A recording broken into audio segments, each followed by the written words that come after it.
The dust swirled across the desolate plains of New Mexico territory as Winifred Kane stared at the shattered remains of her life's work. The barn her father had built with his own hands now lay in splintered heaps, crushed under the unforgiving weight of the previous night's tornado. Tears carved clean paths down her dirt-streaked cheeks as the late afternoon sun cast long shadows over the destruction. She hadn't heard the approach of hoofbeats until a deep voice broke through her grief.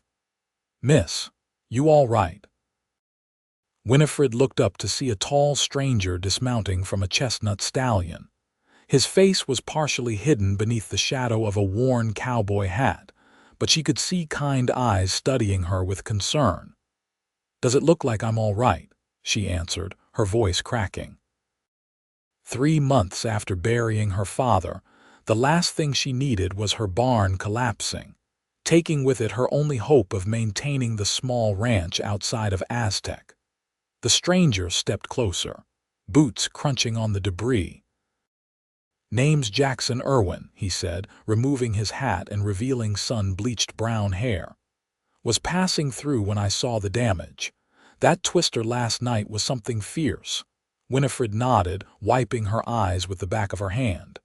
"Winifred Kane, Win to most folks." She gestured hopelessly at the wreckage. "This was all I had left." Jackson surveyed the destruction, hands resting on his belt as he walked the perimeter of what once had been a sturdy barn. After a few minutes of inspection, he turned back to her. "We'll rebuild it together tomorrow," he said simply, as if it were the most natural thing in the world for a stranger to offer. Win asked, her voice small against the vast emptiness surrounding them.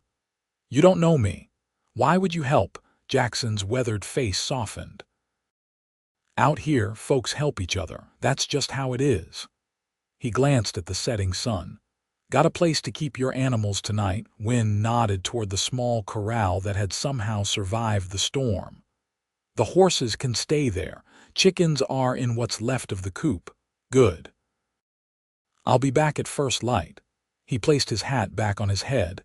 "Got tools?" "In the shed behind the house." "Perfect." Jackson mounted his horse with the fluid grace of a man who'd spent his life in the saddle. "Don't you worry, Miss Kane. Things'll look better tomorrow." As he rode off toward town, Win couldn't decide if she should believe him or not. Strangers didn't just appear and offer help without expecting something in return, at least not in her experience. But as she looked at the destruction surrounding her, she realized she had little choice but to accept whatever help came her way. The year was 1884, and in the New Mexico territory, a woman alone didn't stand much chance without someone to help bear the burden. The following morning arrived with the brilliant colors of dawn painting the sky. Win had barely slept, spending most of the night worrying about how she would manage. The ranch was small, just 20 acres with a modest herd of cattle, some chickens, and 2 horses, but it had been enough for her and her father. She was already outside feeding the animals when she heard the approach of multiple horses. Looking up, she saw Jackson leading 3 other men toward her property. They were loaded with supplies, tools hanging from their saddles. "Morning, Miss Kane," Jackson called out, tipping his hat. "Brought some help." "I see that," she replied, surprised he had actually returned as promised. Jackson introduced the men: Ali, a blacksmith from town; Miguel, a ranch hand from the neighboring spread; and Thomas, who owned the lumber mill just outside of Aztec. Each nodded respectfully. "These fellas owed me favors," Jackson explained, "and they're good with their hands." Win tried to hide her astonishment. I don't know what to say. I can't pay you all much." "Didn't ask for payment," Jackson said firmly. "Now, how about some coffee before we get started?"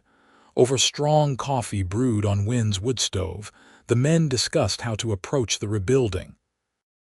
The tornado had torn through the eastern side of her property, demolishing the barn but miraculously leaving her modest 2-room house intact. "Your father built this place?" Thomas asked, admiring the solid construction of the house. Win nodded. 15 years ago, we came out here from St. Louis after my mother passed. He did good work, Jackson commented. We'll make sure the barn matches. The men worked tirelessly throughout the morning, clearing away debris and salvaging what lumber they could. Win insisted on helping, refusing to be a bystander in rebuilding her own barn. By midday, the wreckage had been cleared and Thomas had returned from town with a wagon of fresh lumber. "Your father's foundation is still good," Jackson told her as they paused for a meal of beans and cornbread Win had prepared. "That'll save us time." "Where'd you learn about building?" Win asked, watching as he sketched a rough plan in the dirt. Jackson chewed thoughtfully before answering. "My pa was a carpenter back in Missouri. I spent my childhood with a hammer in my hand before I ever held a lasso." "What brought you to New Mexico?" Something flickered across his face, a shadow of memory quickly suppressed. "Same as most folks, I suppose. Looking for something new." She sensed there was more to his story but didn't press. Everyone in the West carried secrets. It was an unspoken rule not to dig too deep. As the sun reached its zenith, Win noticed Jackson removing his shirt to work in his undershirt, sweat glistening on his forearms as he hefted beams into place. She caught herself staring and quickly looked away, focusing instead on holding boards steady while Miguel hammered them into place.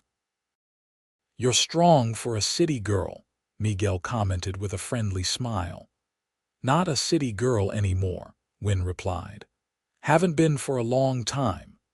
By dusk, the frame of the new barn stood outlined against the purpling sky, a testament to what determined hands could accomplish in a day's work. The men refused Win's invitation to stay for supper, each heading back to their own responsibilities, promising to return the next day. Only Jackson lingered, helping Win secure the horses for the night. "Why are you really doing this?" she asked as they walked back toward the house. "And don't say it's because folks help each other. Most don't, not without wanting something in return." Jackson stopped walking, turning to face her in the fading light. "Your father helped me once," he admitted. "When I first came through these parts 5 years ago. I was in a bad way, horse had gone lame, I was nearly out of water. He found me on the trail, brought me here, let me recuperate for almost a week." Win stared at him, memories stirring. "I remember you now. You were thinner then and your hair was longer." "That was me," Jackson nodded. "Didn't think you'd recall. You were busy tending that garden of yours." "Why didn't you say something earlier?" he shrugged. "Wasn't sure you'd remember. And it didn't matter, I'd have helped anyway. But I owe your father a debt. Figure helping his daughter is the only way I can repay him now." Win felt a knot in her throat. "He never mentioned you after you left." "That sounds like him. Man of few words but plenty of good deeds." Jackson placed his hat back on his head. "I'll be back tomorrow, Miss Kane." "Win," she corrected him. "Please call me Win." His smile was brief but genuine. "Win it is. Good night." As she watched him ride away, Win felt something she hadn't experienced in months. Hope. Perhaps she wasn't as alone as she'd thought. The next day brought more progress. The walls of the barn went up quickly with the experienced hands working together. Win learned that Jackson had been moving from ranch to ranch across the territory, hiring out his skills as both a carpenter and a cowhand. Currently, he was between jobs, staying at the boarding house in town. "Never stayed in one place too long," he told her as they worked side by side securing boards to the frame. "Always something new over the next horizon." "Sounds lonely," Win observed, holding a nail steady for him. His hammer paused mid-swing. "Never thought about it that way. Just seemed like freedom." "Freedom can be lonely," she said softly, thinking of the months since her father's passing. "Sometimes having roots isn't such a bad thing." Jackson considered this, then resumed hammering. "Maybe you're right, but roots need good soil to take hold." By the end of the third day, the barn was nearly complete. The roof was on, the stalls were built, and all that remained was finishing the large doors and some interior details. The men had worked with remarkable efficiency, and Win had found herself smiling more than she had in months. As dusk approached on the third day, Illy, Miguel, and Thomas departed, declining payment once again but accepting Win's heartfelt thanks and promises of baked goods to be delivered to their families. Jackson stayed behind as he had each evening, helping with final chores. This time, Win insisted he stay for supper. "Least I can do," she said, "after all you've done." They ate on the small porch, watching as stars appeared one by one in the vast New Mexico sky. Win had prepared a simple meal of stew and biscuits, but Jackson ate with appreciation. "Been a while since I had a home-cooked meal this good," he said. "Boarding house food gets tiresome." "Where will you go after this?" Win asked, suddenly realizing she didn't want him to leave. Jackson set his empty bowl aside. "Not sure. Might head down to Lincoln County." Heard they're hiring at the Murphy Ranch. Win's heart sank. Lincoln County was nearly 200 miles south. "When would you leave?" "Once we finish up here." He glanced at the barn, now a solid silhouette against the night sky. "Another day should do it." They sat in silence for a moment, the weight of his imminent departure hanging between them. "You could stay," Win said suddenly, surprising herself. "I mean, there's plenty of work here. The south pasture fence needs mending, and I've been meaning to expand the corral." Jackson looked at her, his expression unreadable in the dimness. "Are you offering me a job, Win?" She nodded, trying to appear practical rather than desperate. "Room and board plus wages when I can. It's not much, but I accept," he said, so quickly it left her momentarily speechless. "You do?" He smiled, the gesture transforming his usually serious face. "I do. Truth is, I've been thinking about it myself. Maybe it's time I planted those roots we talked about." Win tried to contain her relief, but a wide smile betrayed her. "Good, that's good." As she cleared the dishes, Win told herself that her happiness was purely practical. Having a skilled hand around the ranch would make survival possible. It had nothing to do with the way her heart beat faster when Jackson was near, or how his rare smile seemed to light up something inside her that had been dark for too long. But deep down, she knew she was lying to herself. The next day, they finished the barn together, the other men having returned to their regular work.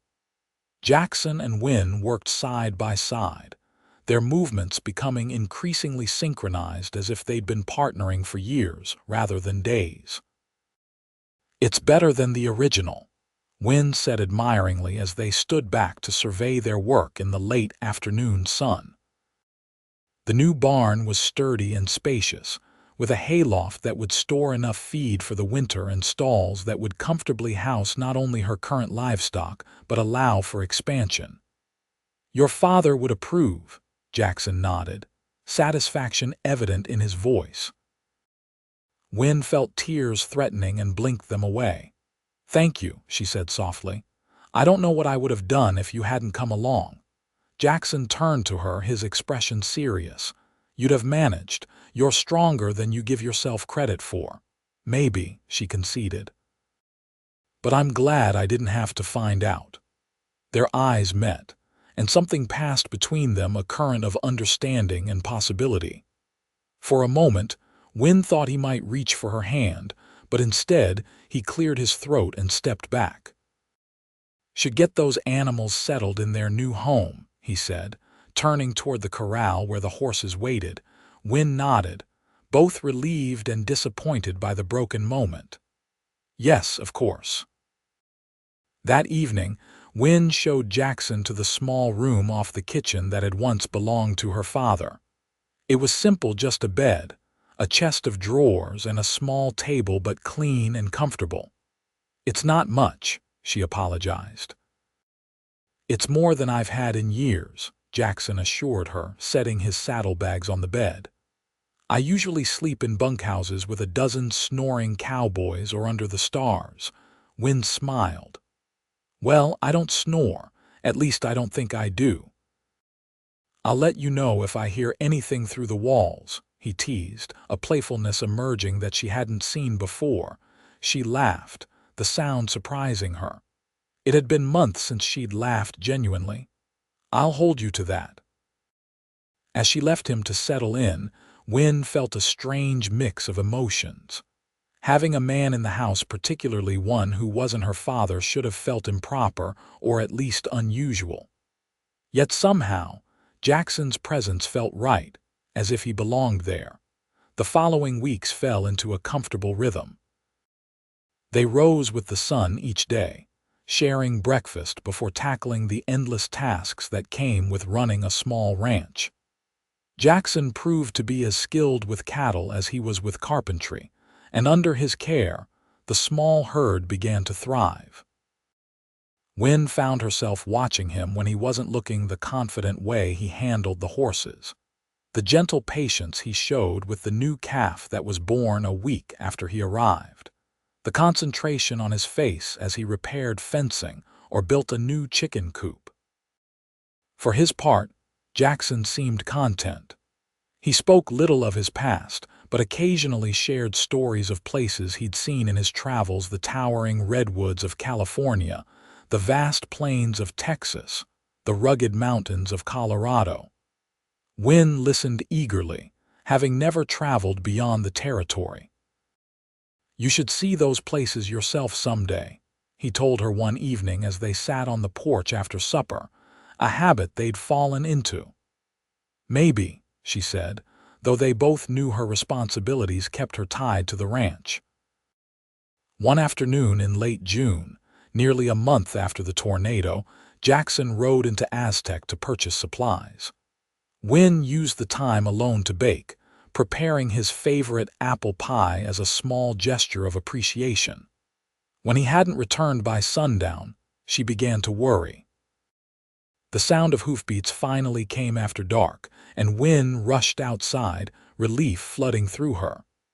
But her relief turned to alarm when she saw Jackson slumped forward in his saddle, one hand pressed to his side. "Jackson!" she cried, running to meet him as he struggled to dismount. "What happened?" "Ran into some trouble," he said through gritted teeth. As he stumbled, she caught him, feeling something warm and sticky on her hand's blood. "You've been shot," she gasped, helping him toward the house. "Just grazed," he insisted, though his pallor and unsteady gait suggested otherwise. "3 men tried to rob me on the road back. Got what I paid for, though." He nodded toward his saddlebags. Win got him inside and onto his bed, then lit the lamps to better assess the damage.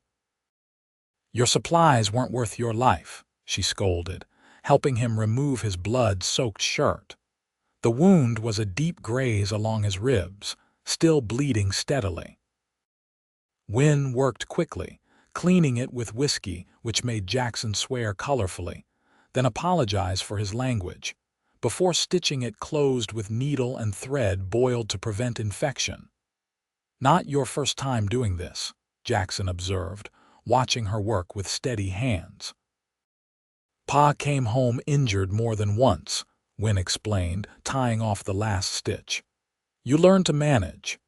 When she'd bandaged him and helped him into a clean shirt, she brought him broth and insisted he rest. To her surprise, he didn't argue. "Thank you," he said as she turned to leave. "Not just for this, for everything. For giving me a place to stay." Win paused in the doorway. "You've more than earned your keep, Jackson Irwin." His eyes, bright with fever, held hers. "I've been running a long time, Win. This is the first place that's felt like I could stop." Something in his words made her heart catch. "Then stop," she said softly. "Stay." He smiled weakly. "Planning to. Can't leave now, too much work to do." Win checked on him throughout the night, bringing water and changing his bandages when the fever made him restless. By morning, the worst had passed, and Jackson insisted on getting up despite her protests. "At least stay in the house today," she pleaded. "The chores can wait." "Compromise," he offered. "I'll stay on the porch mending tack that needs doing, and I can sit while I work." Win reluctantly agreed, bringing his breakfast and work materials to the porch before heading out to handle the morning chores herself. When she returned midday, she found him sleeping in the rocking chair, the half-mended bridle still in his hands. Something about the vulnerability of this strong man dozing in the sunlight stirred emotions she'd been trying to ignore. She carefully removed the leather from his hands, and his eyes fluttered open. "Sorry," he murmured. "Guess I'm not as recovered as I thought." "It's all right," she assured him. "Rest is what you need." He caught her hand before she could move away. "Win," he said, his voice serious, "there's something I should tell you." Her heart raced at his tone. "What is it?" Jackson hesitated, then seemed to change his mind. "Just thank you for taking care of me." Win sensed there was more he'd wanted to say, but she didn't press. "That's what friends do," she said, gently withdrawing her hand. As Jackson recovered over the next few days, Win noticed a change in him, a new tension, as if he was wrestling with some internal decision. She gave him space, focusing on the ranch work and only engaging in light conversation during meals. One evening, about a week after the shooting, Jackson joined her on the porch after supper, moving with only slight stiffness now. "We need to talk," he said without preamble. Win's stomach tightened. These were usually the words that preceded bad news. "All right." Jackson paced for a moment before speaking. "Those men who tried to rob me, they weren't random thieves. They knew who I was." Win frowned. "What do you mean?" He sighed heavily and sat beside her. "My name isn't exactly unknown in certain circles. Before I came to New Mexico, I rode with a gang in Missouri. We robbed banks, stage coaches." He couldn't meet her eyes. "I was young and angry at the world. My father had lost everything to a banker who foreclosed on our property when I was 17, and I thought I was getting revenge." Win sat very still, processing this revelation. "You were an outlaw." "Yes," he admitted, "for 3 years, until a job went bad and a guard was killed. I didn't pull the trigger, but I was there. That's when I ran, not from the law, but from what I'd become a part of. I've been trying to outrun it ever since." "And these men recognized you?" Jackson nodded grimly. "Former associates. Said they'd been looking for me. There was money we'd hidden before I left. They wanted my share, thought I might have it with me." Win studied his face, seeing the regret etched in every line. "Why are you telling me this now?" "Because they know where I am," he said, meeting her eyes finally. "And I can't put you in danger. I should leave, draw them away from here." A surge of panic rose in Win's chest. "No." "We'll go to the sheriff and tell him what? That I used to ride with the Barton gang. I'd be in jail or worse before sunset." Win stood abruptly, pacing as she thought. "There must be another way." "I've changed, Win," Jackson said quietly. "These past weeks here, working honest work, building something instead of destroying, it's shown me who I want to be. But my past is still there, and now it's caught up to me." "How many were there?" "These former associates, 3 that I saw, could be more." Win turned to face him, determination replacing her initial shock. "This is my home, Jackson. I'm not letting anyone drive you or me away from it. We'll be ready if they come." Jackson stared at her in disbelief. "Did you hear what I told you? I was a criminal." "Was," she emphasized. "The man I know now rebuilt my barn when he had no reason to. He's worked honestly, treated me with respect, and nearly got himself killed protecting supplies for my ranch." She sat beside him again. "I judge people by who they are now, not who they once were." Something in Jackson's expression shifted, a mixture of relief and wonder. "You're not afraid of me?" "Should I be?" she challenged. He shook his head slowly. "No, never. Then it's settled. We'll face this together." Win placed her hand over his.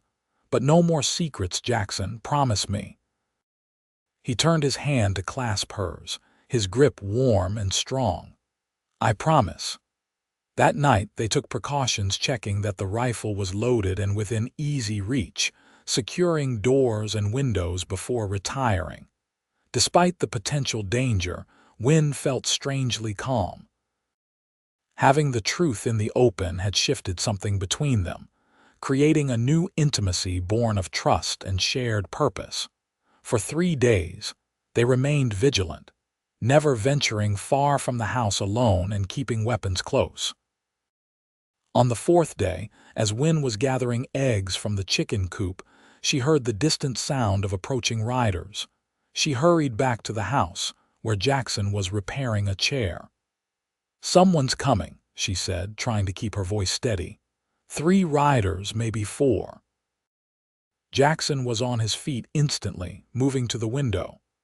"Get the rifle," he said, his voice calm but tense, "and stay inside." "I'm not hiding while you face them alone," Win protested, retrieving the Winchester from above the fireplace. Before Jackson could argue further, the riders appeared at the end of the long drive leading to the house. Win felt a chill as she counted 4 men, all heavily armed, approaching at a deliberate pace. "That's them," Jackson confirmed grimly. "The one in front is Cole Barton himself." Win checked the rifle, making sure it was loaded. "What do they want? Money, most likely, or revenge for my leaving." Jackson checked his own pistol. "Either way, they won't get it." The riders stopped about 50 yards from the house. The leader, a stocky man with a thick mustache, called out, "Jackson Irwin, come on out, old friend. We need to talk." Jackson moved to the door. "Stay behind me," he told Win. "If things go bad, don't hesitate to shoot." Together they stepped onto the porch, Jackson slightly in front, his hand hovering near his holster. Win stood just behind his shoulder, rifle held ready but not aimed. "Cole," Jackson acknowledged, "you're trespassing on private property." The leader smiled unpleasantly. "That's not the welcome I expected after tracking you for 3 years." "I've got nothing for you," Jackson said flatly. "Take your men and leave." Cole's eyes shifted to Win and his smile widened. "Found yourself a nice setup here, haven't you? Pretty girl, nice little ranch." His gaze returned to Jackson. Shame if something happened to it. Win felt Jackson tense beside her but admired how his voice remained steady. "Whatever you think I owe you, it's not here. Move on, Cole." "You owe us plenty," Cole snarled, his friendly facade dropping. $6,000, to be exact, your cut from the Independence job, plus interest for making us hunt you down. "I never took that money," Jackson replied. "And even if I had, it wouldn't be yours. It would belong to the bank we stole it from." One of the other riders spat. "Listen to him, all righteous now." Cole leaned forward in his saddle. "Here's how this works, Jackson. You give us what's ours, or we burn this pretty little place to the ground, starting with that new barn." Win stepped forward, ignoring Jackson's attempt to keep her behind him. "You're not touching anything on my property," she said, raising the rifle to her shoulder. Cole laughed. "Got yourself a wildcat, Jackson. But it's 4 against 2, darling. Bad odds." 3 against 4, came a new voice from the side of the house. Sheriff Marcus Davis stepped into view, his deputy beside him, both with shotguns trained on the riders. "Even worse odds, I'd say." Win had never been so glad to see the sheriff, who occasionally rode out to check on the more remote ranches in his jurisdiction. Cole's hand twitched toward his gun, but the sheriff's voice stopped him. "I wouldn't. Already got enough to arrest you boys for threatening honest citizens on their own property." "Honest?" Cole scoffed. "You know who he is, Sheriff. Jackson Irwin rode with the Barton gang in Missouri. He's wanted in 3 states. Sheriff Davis's expression remained impassive. "Funny thing about that. Got a telegram just last week about a Jackson Irwin. Seems the charges against him in Missouri were dropped. Key witness recanted, said Irwin wasn't involved in the killing. Kansas and Iowa followed suit. He glanced at Jackson. Meant to ride out and tell you, son. Guess today was good timing. Win felt Jackson's shock in the way he stiffened beside her. What? The sheriff nodded. You're a free man far as the law's concerned. He turned his attention back to Cole. These men, however, are still very much wanted. Cole, Barton and company, if I'm not mistaken. What happened next unfolded in seconds. Cole drew his gun, firing wildly at the sheriff. The deputy returned fire as Jackson pushed Win to the porch floor, covering her with his body. Gunshots echoed across the yard, followed by shouts and the thunder of hooves as two of the riders fled. When the chaos subsided, Win raised her head to see Cole Barton lying motionless in the dirt. Another of his men was sitting nearby, clutching a bleeding arm while the deputy kept him covered. "Everyone all right?" the sheriff called out, checking his own arm where a bullet had grazed him. Jackson helped Win to her feet. "We're fine," he confirmed, his hands lingering on her shoulders as if to reassure himself. "You sure about that telegram, Sheriff?" Davis nodded, holstering his weapon. "Came through clear as day. You've been exonerated, Mr. Irwin." Win watched emotions play across Jackson's face: disbelief, relief, and finally hope. "It's over?" he asked, his voice barely audible. "It's over," the sheriff confirmed. "Though I'd appreciate your help getting these two back to town. The living one, at least." Later, after the sheriff had departed with his deputy and their prisoner, and Cole's body had been taken away for burial, Win and Jackson sat on the porch steps in the fading light. "I can hardly believe it," Jackson said, still processing the day's events. "All these years running, and now you're free," Win finished for him. "Truly free." He turned to look at her, his expression intense. "Win, I need to ask you something important." Her heart quickened. "Yes." "Now that I can go anywhere, be anyone, I need to know if you want me to stay. Not as your hired hand, but as—" he hesitated, seemingly searching for the right words. "As someone who cares for you, deeply." Win's breath caught in her throat. "Are you saying—" "I'm saying I love you," Jackson declared simply. "I think I have since I saw you crying beside that collapsed barn. You were so strong even in your despair. Every day since then has only made me more certain." Joy washed through Win, bright and overwhelming. "I love you too," she admitted. "I've been afraid to say it, afraid you'd leave like everyone else has." Jackson reached for her hand, holding it between both of his. "I'm not leaving unless you want me to. This place, working beside you, it's the first time in my life I've felt like I belong somewhere." Win smiled through tears that had sprung to her eyes. "Then belong here with me."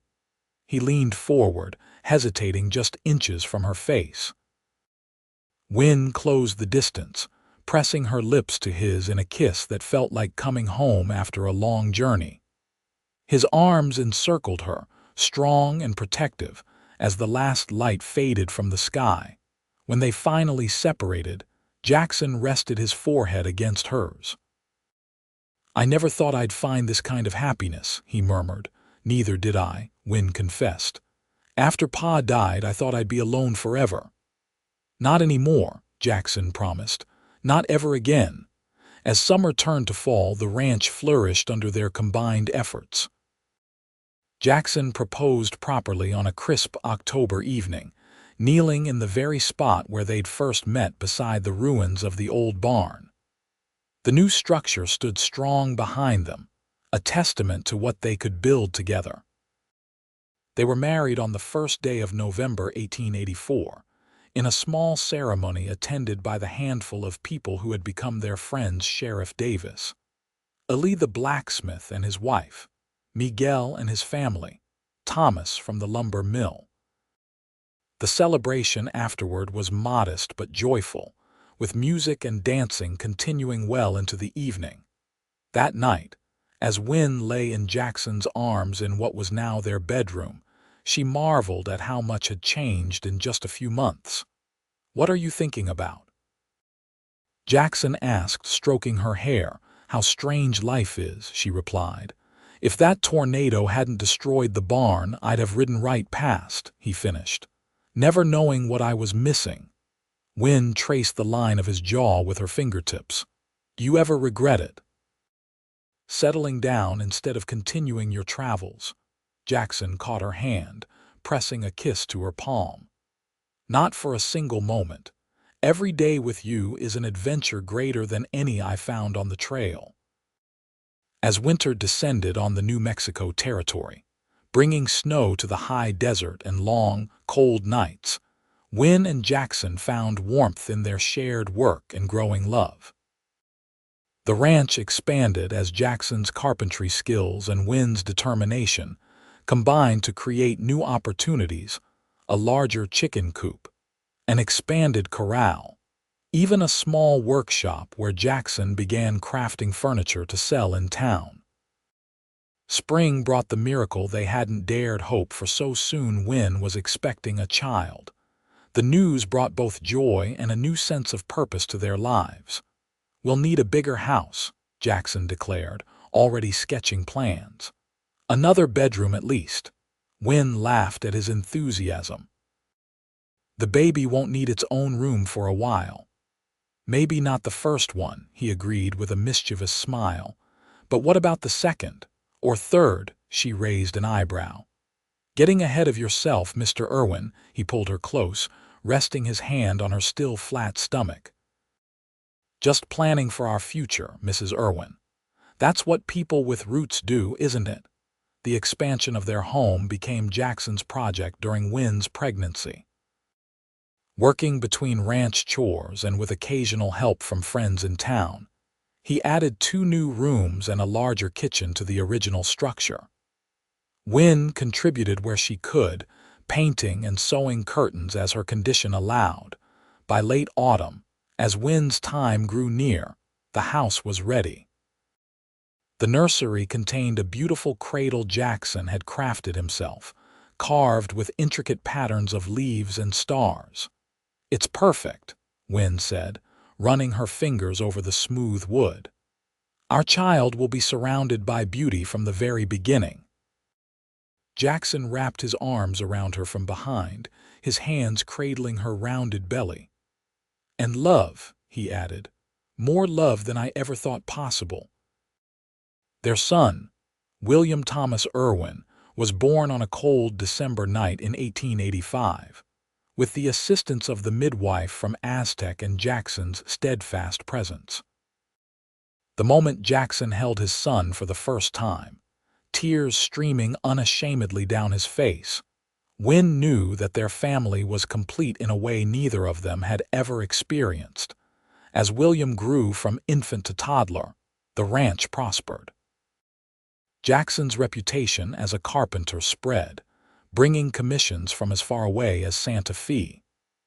Win managed the expanding herd and garden, proving her father's original vision for the property had been sound. When William was 3, a letter arrived that changed their lives once again. An attorney in St. Louis had been searching for Winifred Kane for nearly 2 years, finally tracing her to Aztec. "Your mother's brother has passed away," Jackson read aloud as Win prepared supper. "Being childless, he has left his entire estate to his only niece, you." Win paused, spoon suspended over the pot she'd been stirring. "Uncle Frederick. I barely remember him. He and Father had a falling out before we left Missouri." The inheritance was substantial: a successful mercantile business in St. Louis, a house in the city, and a considerable sum of money. The attorney requested Win's presence to settle the estate. "We could sell the business, keep the money," Jackson suggested as they discussed the news later that evening. "Expand the ranch, maybe buy the Peterson property that adjoins ours." Win considered this, watching young William play with wooden blocks on the floor. Or we could move to St. Louis, she said quietly. You could open a proper furniture shop. William could attend good schools. Jackson studied her face carefully. Is that what you want to leave here? Win shook her head immediately. No, this is our home where we built our life together, where we found each other. She smiled, placing her hand over his. But I wanted you to know you had options, that you weren't trapped here because of me. Relief washed over Jackson's features. Win, being here with you and William isn't a trap, it's the greatest freedom I've ever known. He squeezed her hand, but the money could still do a lot of good here. In the end, Win traveled to St. Louis with Jackson and William, settled the estate, sold the business and house, and returned to New Mexico with funds that allowed them to secure their future. They purchased the neighboring land, doubling the size of the ranch, and established a trust for William's education. Jackson also built a proper workshop and showroom in Aztec, where his handcrafted furniture became sought after throughout the territory. He split his time between the workshop and ranch, while Win managed their expanding cattle operation with the help of 2 hired hands.